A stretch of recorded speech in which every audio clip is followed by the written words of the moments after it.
Mga kamay, mga paa ng tao. Ito po ang request ng isa po sa ating kababayang Yamashita Treasure Hunter na atin daw ipaliwanag kung ano ang mga kahulugan nito at kung nasaan ang itinagong kayamanan. Yamashita Treasure, kapag nakakita tayo ng mga kamay, mga paa na nakaukit sa bato. Kaya tutukan ninyo, panuorin po ninyo hanggang sa matapos ang bidyong ito sapagkat napakahalaga po ito para po sa Yamashita Treasure Hunting. Footmark.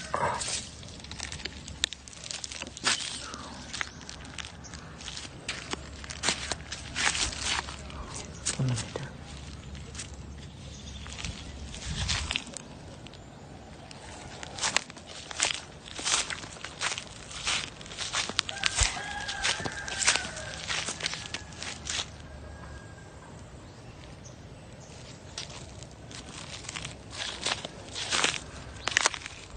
Magandang araw po sa kanilang lahat, mayong adlaw sa inyong tanan diha sa Kabisayaan ug Kamindanao na imbag na aldaw kada kayo amin mga kakabsat tayo ng mga Ilocano. Mayad na adlaw gid sa inyo tanan dira sa Bacolod kag Iloilo sa aton mga kauturan na mga Ilonggo.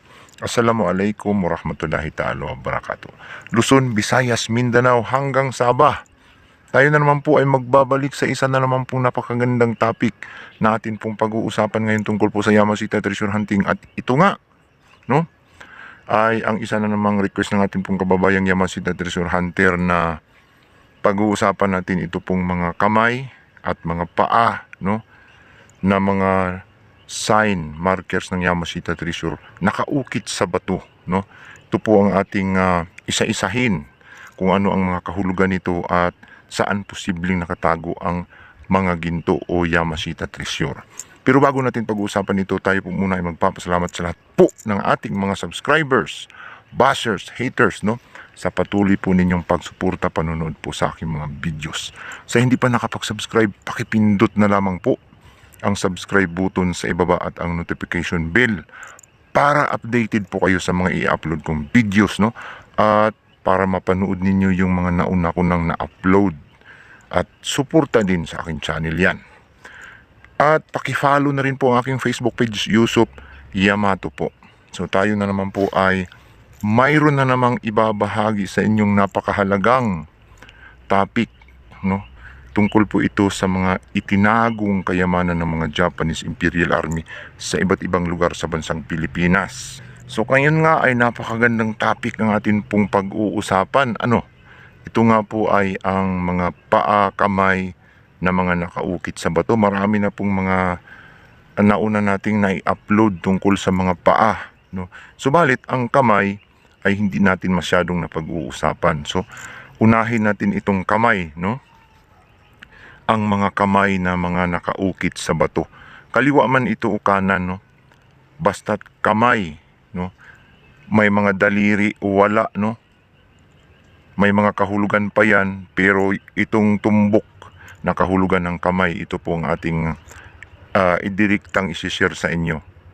So madalas may mga daliri yung mga nakaukit sa bato na mga kamay o tanda ng Yamashita Treasure na kanila pong pinalambot yung bato tapos hinulma yung kamay doon sa bato.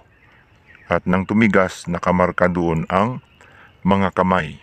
So ang mga kamay ay palatandaan ng Yamashita Treasure na nakalagay sa mga Yamashita Treasure Code sa makatwid sa libro ng mga Japanese Imperial Army.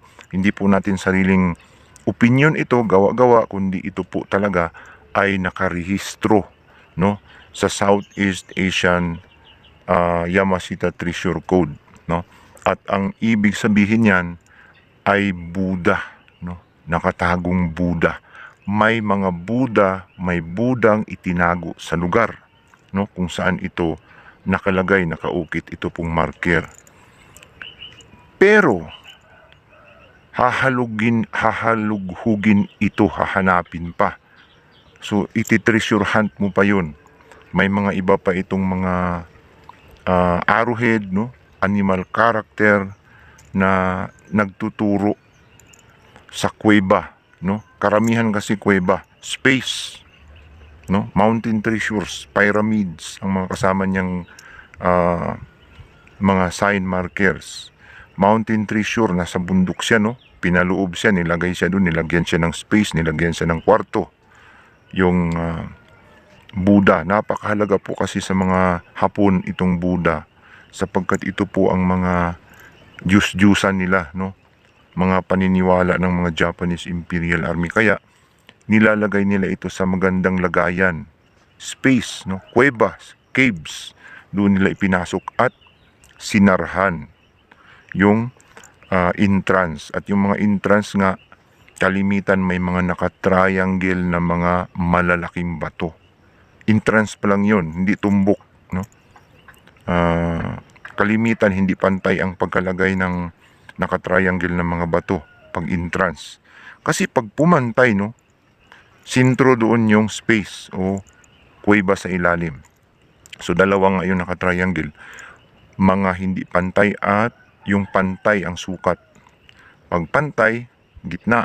Pag hindi pantay, malayo, no?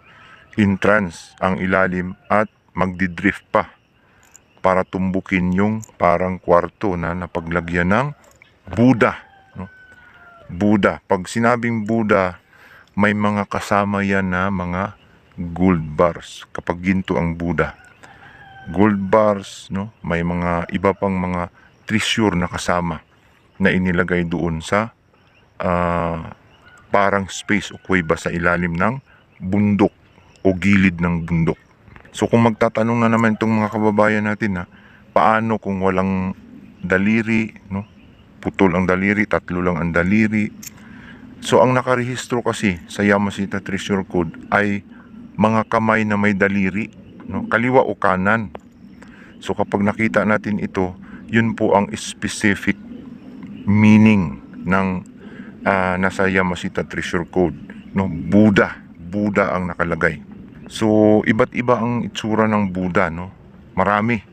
So yung mga nalot na mga Hapon ay napakaraming Buddha.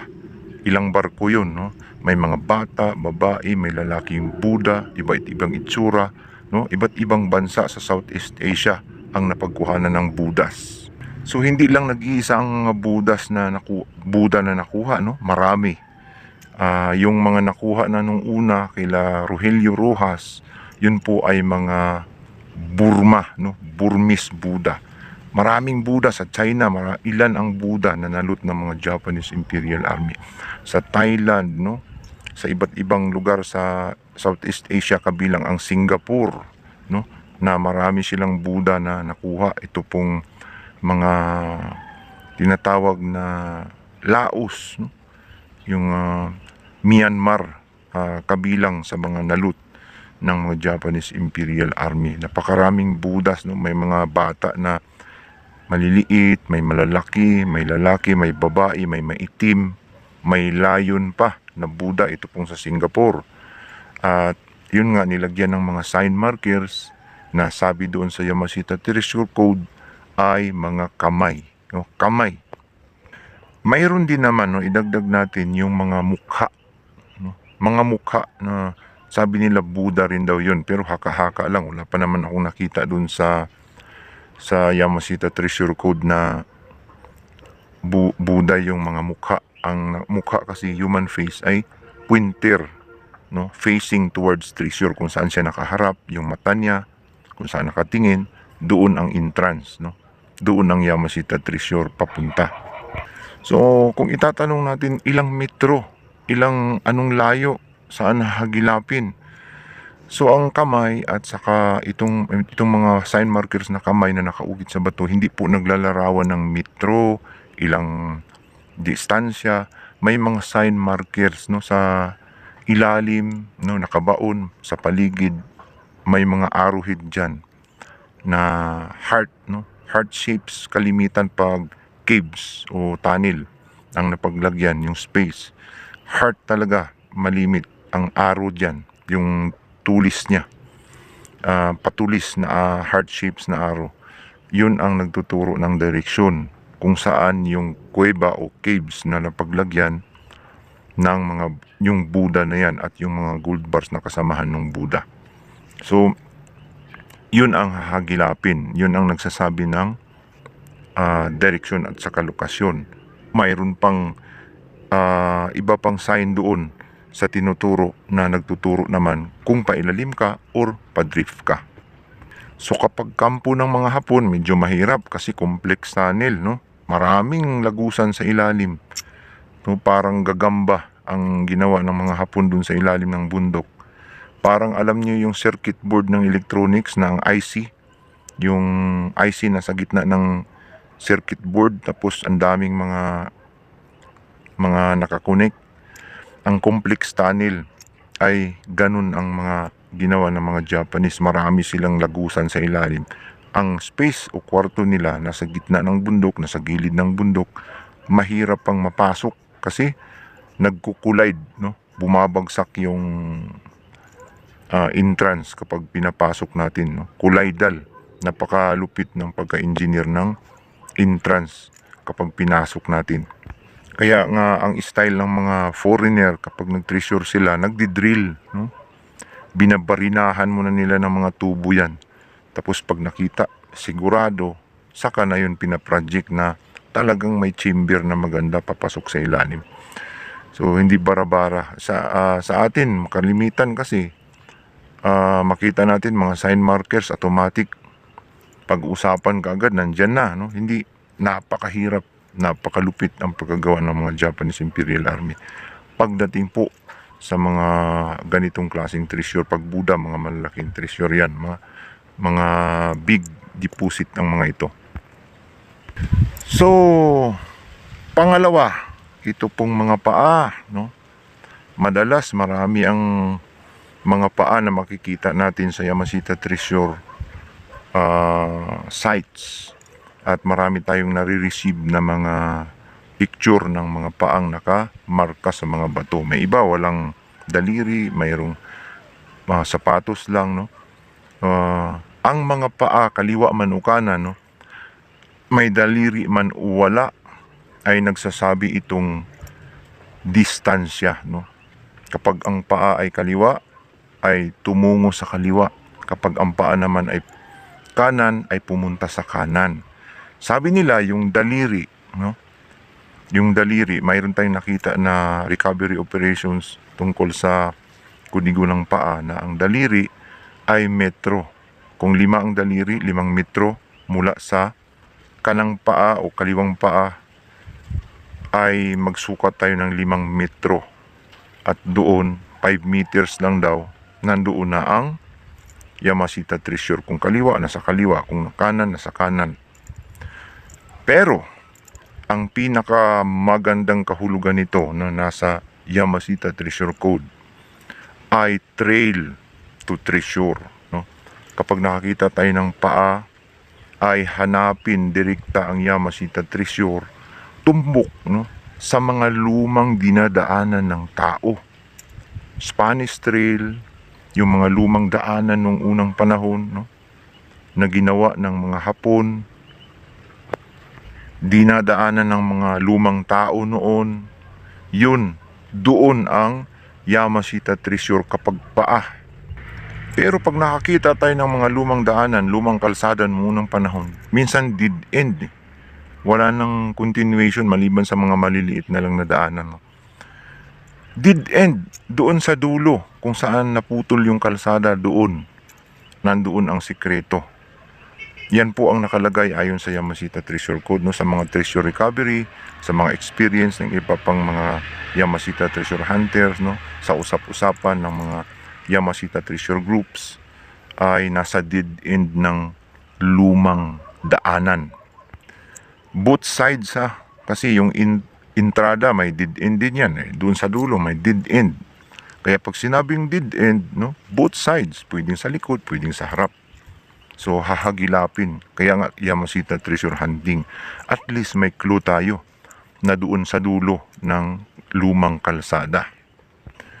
Pag mga paa, no, mga paa ay kabilang parte sa katawan ng tao, mayroon ding experience ang ilan po sa ating mga kababayan, no, lalong-lalo na yung tagaluto ni General Tomoyuki Yamashita, yung anak, ay nakausap ko na mayroong nabaon na budang maliit, bata, no? Ang sign naman paa na bato, no? Hindi nakaukit, paa na bato. Ilang metro lang, no? Mula sa sign, siguro mga 5 meters. Mula sa sign 5 meters, nandoon sa kanal, nandoon ang Buddha nakaupo, no? Tagaliig lang ang hukay, mababaw lang, no? 4 feet yung bata na Buddha na nakabalot ng bandage na puti na sa pang-hospital, no? Yun ay posibleng nakuha ng Amerikano diyan po sa Camp John Haiyan, no? Sa gilid lang ng maliit na creek. Yung may paa na sign markers. Yun po ang example, no? Ibig sabihin, kapag ka may mga paa, mayroon ding Buddha pala yan na maliit. O hindi natin alam kung may malaki din silang nilagay. Basta, may naka-discovery ng ganun at mayroong nakapindot sa atin ng mga ganong klaseng treasure pagdating po sa mga sign markers na ganyan. So, ang tungkulin lang natin kasi maipaabot natin, maibahagi natin sa ating mga kababayang treasure hunter ang tungkol sa mga sign markers na ito. Baka naman may nagsasabing, bakit mo alam? Bakit? Kasi may mga libro yan, may mga treasure codes, no? Pinapag-aralan natin yung mga treasure codes at may mga experience ng atin pong mga kababayang treasure hunter na nagbabahagi, no, nakakausap natin, then isinishare natin sa inyo. Hindi po natin sariling gawa yan. Mahirap kasi yung gawa-gawa, sabihin hula-hula lang, no? Walang basihan. May mga basihan po yan. Diyan po yan sa Yamashita Treasure Code. Sa mga marurunong, sa mga nakakaalam, pwede po kayo magdagdag po ng inyong mga komento tungkol po dito sa mga sign markers ng mga kamay at mga paa ng tao. So yun po yung Yamashita Treasure meaning tungkol sa mga kamay at paa, no? Mga lumang daanan, no, ang tutumbukin natin kapag mga paa, no? So mga kamay, Buddha ang nakalagay, no? So yun ang ating maibahagi lamang sa araw po na ito, no? Sana po ay nagkaroon tayo ng idea, no, tungkol po dito sa mga paa, mga kamay ng tao na nakaukit sa bato.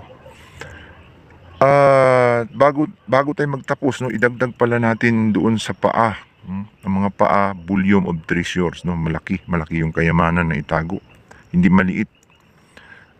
Mga yung sapatos, no, kaliwa kanan sapatos, may mga iba pang mga kahulugan yan, pero hindi natin mabanggit dito sapagkat i-research pa natin, sisiguraduhin natin bago natin ibibigay yung mga detalye, kasi mahirap yung gagawa-gawa tayo sa sarili nating opinion, maaaring maligaw o hindi totoo yung ating mga sinasabi. So kailangan may mga basihan at mayroon tayong mga ebidensya para po matukoy yung mga itinagong sikreto ng mga Japanese Imperial Army. So yung volume of treasures, nandyan talaga yan, no, sa Yamashita Treasure Code, no? At saka yung nabanggit na natin kanina ng mga lumang daanan. So yun po yung pinaka target na pwede nating puntahan kapag makakita tayo ng mga ganyan. So hanggang dito na lamang po. Sana po ay mayroon tayong naibahagi sa inyo, naibigay sa inyong napakagandang idea tungkol po dito sa Yamashita marker, no, sign dito po sa mga paa at kamay. Kung mayroon po kayong mga opinion, maidagdag, i-comments na lamang po yan sa atin pong YouTube channel sa comment section. At kung mayroon po kayong maibahagi sa ating mga videos, no, picture na kung saan nakatuklas kayo, nakakuha kayo ng kayamanan, ipasa nyo lang, huwag nyo lang lagyan ng mukha o address, basta diretsyo nyo ipasa sa atin at atin pong i-share ito sa atin pong channel, no, para po makapag increase ng atin pong channel, no, umunlad ang ating channel para mapansin tayo, no. So yun lang ang atin pong topic sa araw po nito. Sana po ay nag-enjoy kayo. Maraming salamat po.